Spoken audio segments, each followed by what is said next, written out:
ठोकरें खाकर कितनी चलना उसने अकेले सीखा है। उम्मीदों का ढेरों कारवा लेकर मंजिल तलाशना उसने अकेले सीखा है। महिला समानता दिवस की असीम शुभकामनाएं। नमस्कार, जोहार।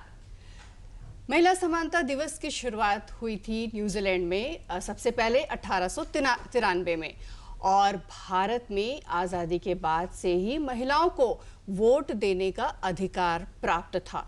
लेकिन महिलाओं को चुनाव लड़ने की जो नगर निकाय और पंचायत में अधिकार मिली वो 73वें संशोधन के बाद मिली। महिलाएं आज भी भेदभाव की शिकार हैं। क्या आपको ऐसा नहीं लगता? महिलाएं दोयम दर्जे की शिकार हो रही हैं। तो चलिए आइए इसी विषय पर हम चर्चा करेंगे, और चर्चा करने के लिए हमने अपने स्टूडियो में आमंत्रित किया है। हमारे साथ हैं अरुणा कुमारी, आप सामाजिक कार्यकर्ता हैं। अरुणा जी, आपका बहुत स्वागत है। नमस्कार। हमारे साथ है मनीषा रानी, आप एक अधिवक्ता हैं व्यवहार न्यायालय में, आपका बहुत स्वागत है। नमस्कार। और हमारे साथ हैं सुनीता कुमारी, आप एक गृहिणी हैं और साथ ही साथ स्क्रिप्ट राइटर भी हैं। नमस्कार। आप लोगों का बहुत स्वागत है। मनीषा जी, सबसे पहले हम आपसे जानना चाहेंगे कि हम आज़ादी के बाद हमारे देश में महिलाओं को 33% आरक्षण दी गई, और उसके बाद हालांकि उन्हें 50% आरक्षण मिलनी चाहिए, और ये आरक्षण की लड़ाई हम अब तक लड़ रहे हैं, लेकिन लड़ाई ये जो आरक्षण है मिली नहीं है। तो इस पर आप क्या कहना चाहेंगी? आरती जी, जहाँ तक बात है आरक्षण की, हम महिलाएं एक स्वतंत्र भारत की समान नागरिक हैं जी। और हमारे संविधान में महिला, पुरुष, जाति, लिंग, वेद, ये सारी चीज़ों को अलग करते हुए समानता का अधिकार दिया गया है। हम अपने अनुच्छेदों पे जाए तो अनुच्छेद 13 से 18 के बीच में हमें पूर्ण अधिकार है, समानता का अधिकार दिया गया है। तो फिर ये 33%, 25% या नहीं हो, या यहाँ पे महिलाएं सक्षम नहीं हैं, जैसे सेना के क्षेत्र में या फिर किसी क्षेत्र में सक्षम नहीं है, उनके शारीरिक बनावट के अनुसार या फिर उनके शिक्षा के अनुसार, ये करना हमेशा से ही गलत रहा है, और जब तक ये रहेगा वो गलत होता ही रहेगा जी। अतः हमें ये समझना चाहिए कि मैं बराबर की अधिकार पे जब बात करती हूँ, मैं अधिकारों पे बात नहीं करती। जरूरत है साथ चलने की, अपने देश की, अपने समाज के विकास के लिए।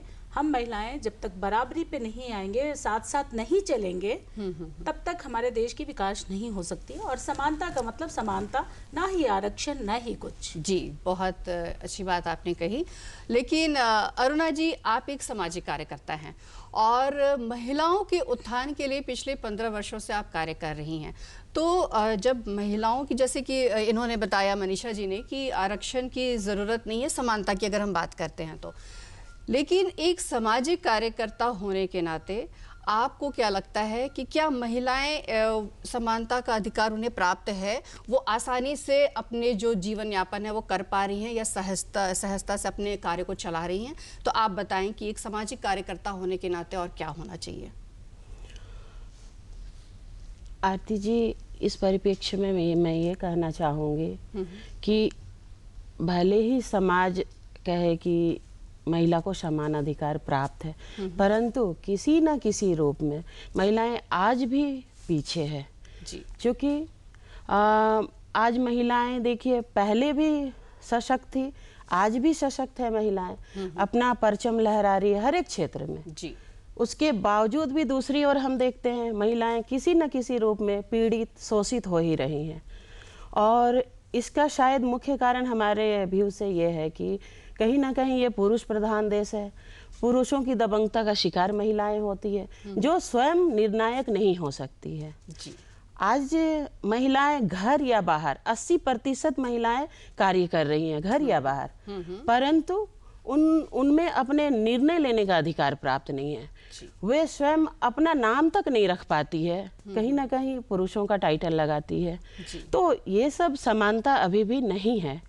और दूसरी ओर कहना चाहेंगे कि आज समाज के कर्ता धर्ता जो हैं, वो महिला को देवी स्वरूप मानते हैं, शक्ति का प्रतीक मानते हैं, फिर भी वो महिला को अबला और बेचारी मतलब बनाना चाहते हैं। एक तरफ वो देवी का रूप मान रहे हो, दूसरी तरफ महिलाएं अबला और बेचारी भी बन अबला और रही हैं। बेचारी भी कहला रही जी। हैं। और ये कैसी विडंबना है।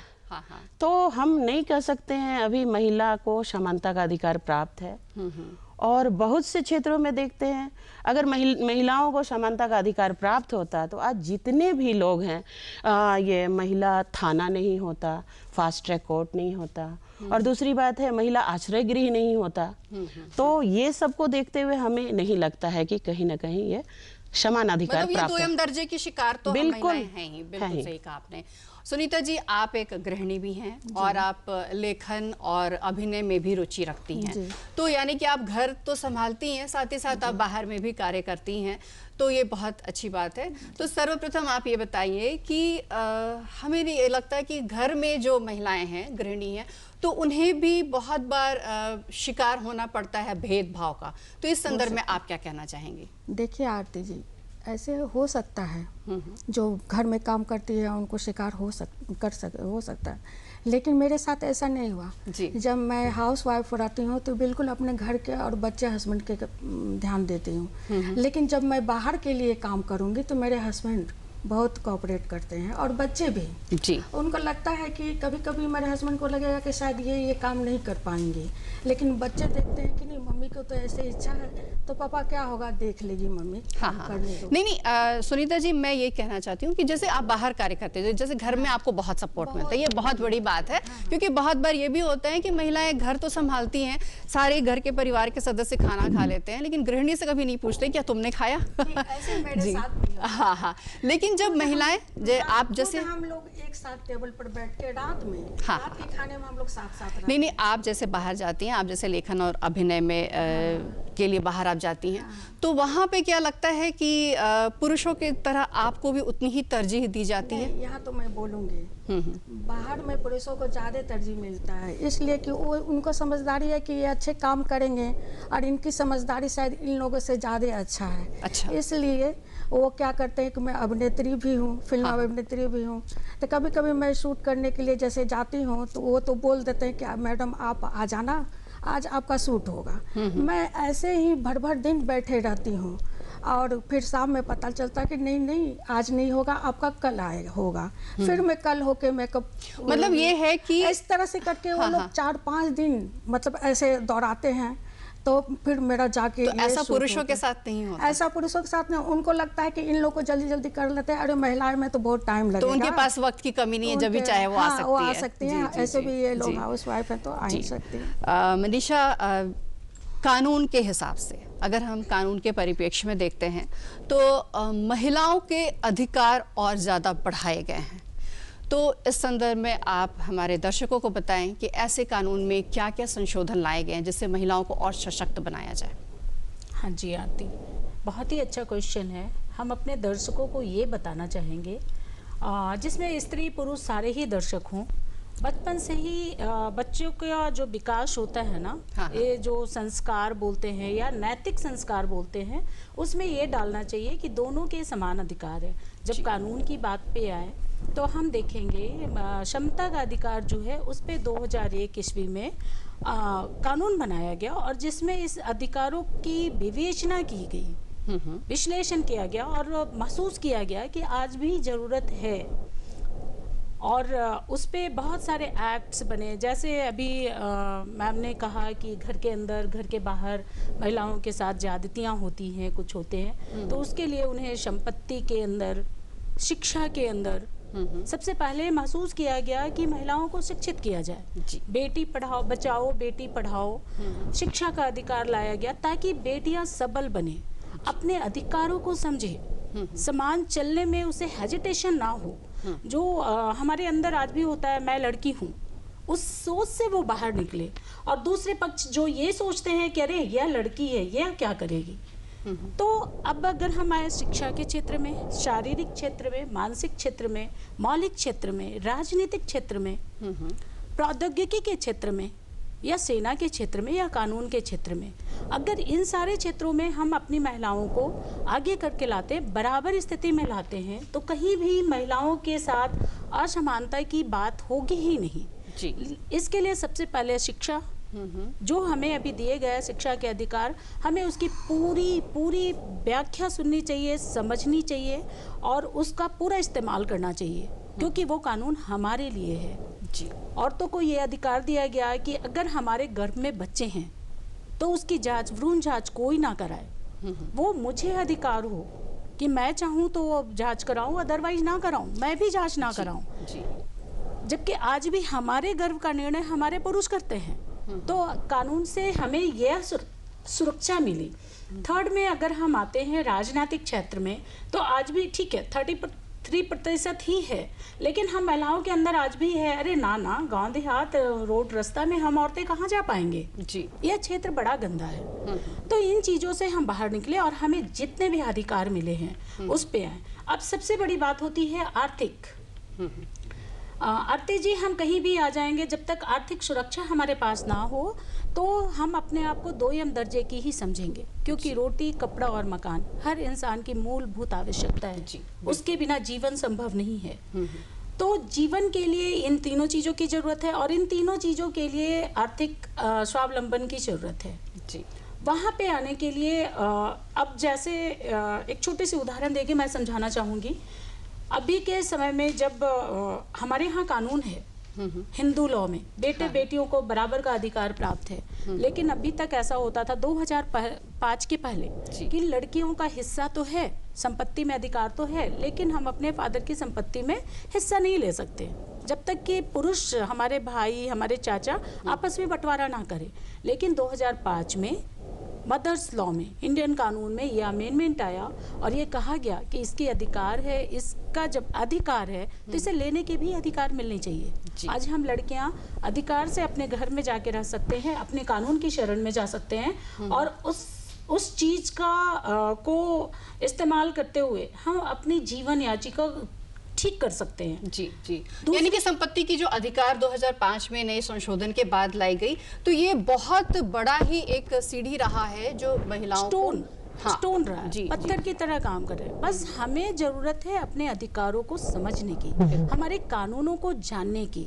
अगर आपको जानने की जरूरत है, हम नहीं जान पा रहे हैं, तो आप अपने अधिकार को लेंगे कैसे? तो लेंगे कैसे?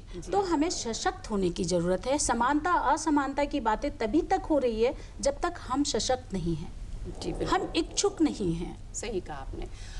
अरुणा जी, आपका बहुत अच्छा ये अनुभव रहा है, आप बहुत कार्य करती हैं। और झारखंड के परिप्रेक्ष्य की अगर हम बात करें तो हमारे झारखंड प्रदेश में महिलाओं को देखा जाता है कि बहुत मेहनती हैं और बहुत आगे भी बढ़ रही हैं और बहुत जगह नाम भी आ रहा है उनका, और ये बहुत बड़ी उपलब्धि है हमारे प्रदेश की। तो आपको क्या लगता है कि झारखंड में महिलाएं साक्षरता की अगर बात की जाए करते हैं, जैसा कि मनीषा जी ने भी कहा कि साक्षरता बहुत अहम होता है, तो क्या ये साक्षरता की दर है हमारे यहाँ? और अगर नहीं है तो क्यों नहीं है, और अगर है तो इसके पीछे कितनी बड़ी बात है कि और हमें और आगे बढ़ने के लिए क्या करनी चाहिए?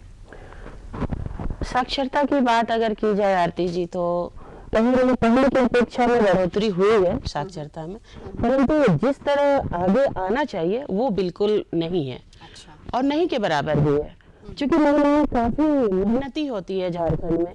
वो अपने घर तो संभालती है, अपने बच्चे भी संभालती है, प्लस जनरली खेत बाड़ी इनका बहुत होता है।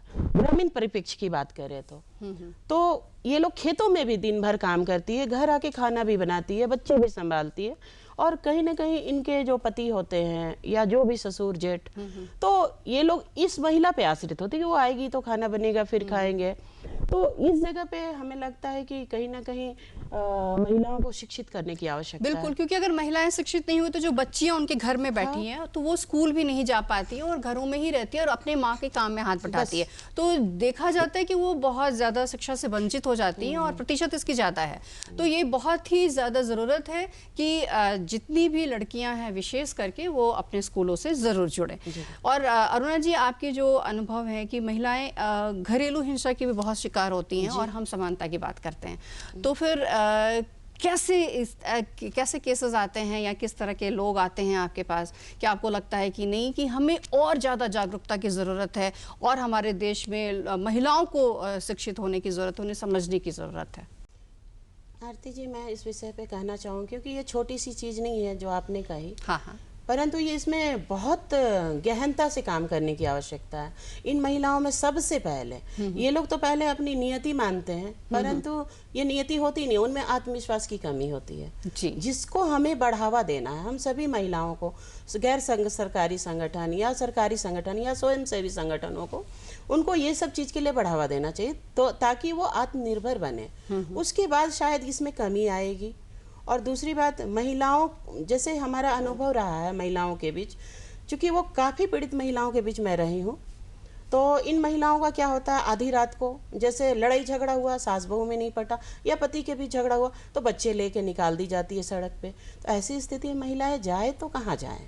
जी। तो ऐसी स्थिति में बस एक ही रास्ता होता है, किसी के घर तो जा नहीं सकती, या नहीं तो महिला थाना में रात भर है, या किसी आश्रय गृह का इनको सहारा लेना पड़ता है। जी।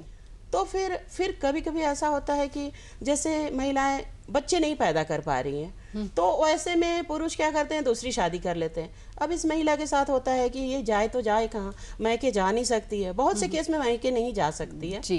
तो इनको वहीं पे मरना है। इनकी स्थिति बहुत ही बद से बदतर होती है। तो अरुणा जी, यहीं पे बात आती है कि अगर महिलाएं शिक्षित रहें और आत्मनिर्भर रहें तो ऐसी परिस्थिति उनके सामने नहीं आएगी और वो डटकर मुकाबला कर सकेंगी। मनीषा जी, मैं आप पर आना चाहती हूँ कि चूंकि ऐसे केसेस आपके पास भी बहुत आते हैं, तो एक अधिवक्ता होने के नाते आप क्या कहना चाहिए कि महिलाएं कानून के रास्ते, क्योंकि बहुत बार होता है ना कि महिलाएं सोचती कि मुझे प्रताड़ित होना है, कानून के जो रास्ते हैं बहुत खर्चीले होते हैं, बहुत लंबे होते हैं, तो आप हमारी जो महिला बहनें हैं उन्हें क्या कहना चाहेंगी कि आसानी से वो अपने लिए न्याय की गुहार कैसे लगा सकती हैं? जी आरती, ये बहुत ही इसको जानने की ज़रूरत है। महिलाएं अपने आप को कभी भी कमज़ोर ना समझे। हाँ। 2005 घरेलू हिंसा से महिलाओं का संरक्षण अधिनियम, देखो नाम में ही सब कुछ छिपा हुआ है जी। वो अधिनियम मात्र महिलाओं के लिए आया है। वो महिलाएं बहू भी हो सकती है, बेटी भी हो सकती है, सास भी हो सकती है, कोई भी हो सकती है, महिला होनी चाहिए। तो उन्हें ये पता होना चाहिए कि आधी रात को या फिर दिन में हमें कोई बाहर नहीं निकाल सकता। ये मेरी साझी गृहस्थी है, मुझे इसी घर में रहना है। मेरे से मेरा बच्चा नहीं छीना जा सकता है, या बच्चा के साथ नहीं काला नहीं जा सकता, या मेरे खर्चे भरण पोषण बंद नहीं किए जा सकते, मारे पीटे नहीं जा सकते हैं। अदरवाइज अगर वैसा हो भी जाता है तो मुझे लगता है कि NALSA national legal services authority ने बहुत सारे कानून बनाए हैं, इस पे बहुत सारी सुविधाएं दी हैं, जिसके साथ साथ जितने भी एनजीओ हैं पूरे देश में, सारे एनजीओ चाहे वो रजिस्टर्ड हो, अनरजिस्टर्ड हो, या फिर उनसे वो फायदे में हो या ना हो, खुद से चलने वाली हो, वो सारे साथ में NALSA and legal services, state legal services authorities and district legal services authorities के साथ मिलकर कदम से कदम मिलाकर काम कर रही हैं। और आपको मैं बता दूं, ये जितने भी थाने हैं, जितने भी ब्लॉक्स हैं, सबके अंदर इनकी एक यूनिट्स बिठाई गई है। कहीं भी जाके महिला ईमानदारी से, देखो यहाँ पे चीजें ये बनती है, केवल अपने लिए सुरक्षित स्थान ना ढूंढे, है ना, बल्कि वो थाने जाए, अधिकारों को समझे जी, और अपने लिए ये दूषित मानसिकता के बिना वो वहां जाए। हमारी सारी बहनें, हमारे सारे लोग उनकी मदद करने को तैयार हैं। अदरवाइज अगर उन्हें कुछ भी नहीं समझ में आ रहा हो, थाना जाने से डरते हों, तो उन्हें हर जिले के अंदर एक डिस्ट्रिक्ट कोर्ट होती है, सिविल कोर्ट होती है, कोर्ट के अंदर जिला विधिक सेवा प्राधिकार का ऑफिस होता है, वो ऑफिसेस में जाएं, वहाँ पे अपनी बात रखें। वहाँ पे PLVs होते हैं, पैरा लीगल वॉलंटियर्स होते हैं। एटलीस्ट आरती, मैं ये बताना चाहूँगी, पूरे देश में पैरा लीगल वॉलंटियर्स हर लेवल पे अपॉइंट किए गए हैं, जो घर घर जाके काम करते हैं। अतः महिलाओं अपने आप को अनुपयोगी ना समझे, वो जानकारी ले, न्यूज को सुने, न्यूज सुने, जो हमारी प्रचार गाड़ियां जाती है उनको सुने, पंचायत में जाएं, समझे, अपने अधिकारों को जाने, वहां पे जाए। वो कहीं भी अकेली नहीं है। एटलीस्ट आरती, मैं ये भी बताना चाहूंगी कि जो हमारी कुछ अधिवक्ताएं हैं, अरुणा जी जैसे जो सोशल वर्कर्स हैं, वो अपने लेवल पे भी ऐसी महिलाओं की मदद करती हैं। जी बिल्कुल बिल्कुल। बस लेकिन जरूरत है महिलाओं को आगे आने की, पहल करने की, क्योंकि अगर कहते हैं कि दोषी से ज्यादा कहीं ज्यादा दोषी होता है कि वो अन्याय को सह रहा है। तो इस पे सुनीता जी आप क्या कहना चाहेंगी कि जो महिलाएं अपनी जो समझती हैं कि नहीं मुझे सहना है और मुझे परिवार बना के चलना है, एक हद तक तो बहुत सही है कि छोटी छोटी बातों को बड़ा इशू नहीं बनाना चाहिए। वो हद से ज़्यादा अगर हिंसा की शिकार हो जाती हैं तो फिर आपको क्या लगता है कि महिलाओं को क्या और आगे बढ़ना चाहिए?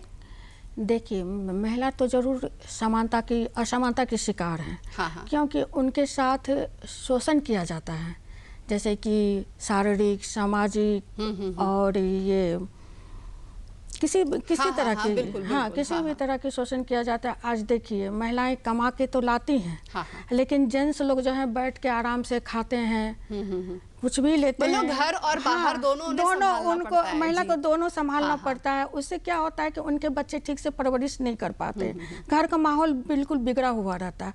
और यहाँ हद हो जाती है तब जो पुरुषों ने महिलाएं और लड़कियों को बाहर भेजते हैं और उनको बेचते हैं, उनसे भी उनका शोषण नहीं, ये होता तो है। सही बात है हाँ। सुनीता जी कि ये जैसा कि आपने, मनीषा ने भी बताया और अरुणा जी ने भी बताया कि नहीं, तो अगर इसमें हम मैडम ये कहना चाहते हैं कि हम जैसे शिक्षित औरतें, लड़कियां और समाज के सदस्य अगर औरत को सही राह दिखाएं बिल्कुल, तो वो बिल्कुल। थोड़ा और सुधरेंगी। हाँ, और हाँ। खुद औरतों को भी सुधरने की कोशिश होनी चाहिए। जहाँ गलत है हाँ, हाँ। वहाँ आवाज़ उठानी चाहिए, सही कहा जरूर आपने, दम। सही कहा हाँ। आपने। तो ये आपने जैसा कहा कि महिलाएं अगर आवाज उठाएंगी, आगे आएंगी, तो बेशक वो अपने लिए न्याय की गुहार हाँ, लगा हाँ। सकती हैं। और जैसा कि मनीषा ने ही बताया कि रास्ते बहुत आसान हैं, बस हाँ, जरूरत है आपको जानकारी लेने हाँ, की। हर महिला अपने में संगठन या बिल्कुल, ग्रुप बिल्कुल बना सही ले कहा आपने। और उसके जो भी जिस तरह से भी शोषण हो या अत्याचार हो,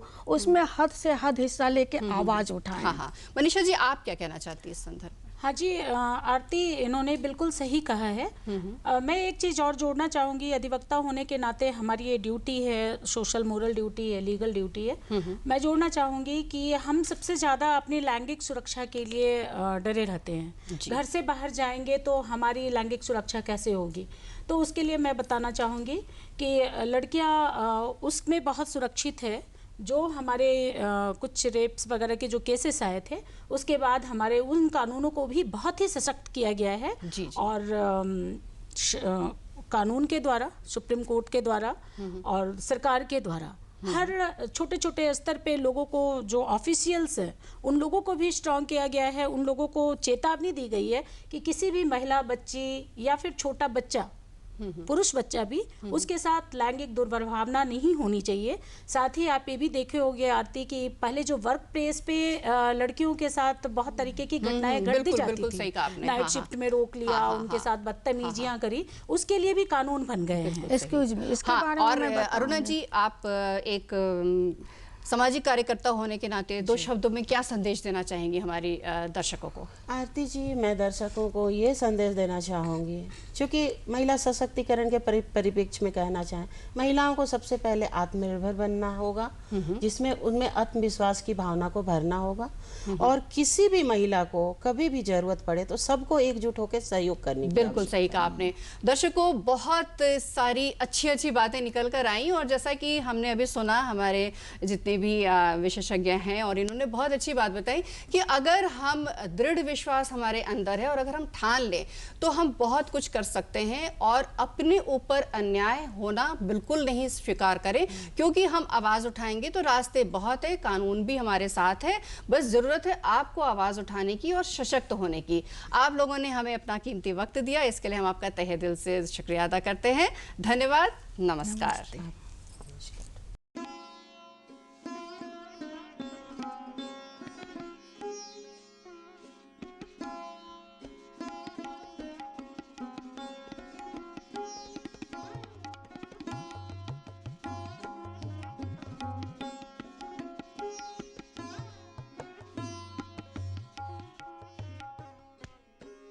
Thank you.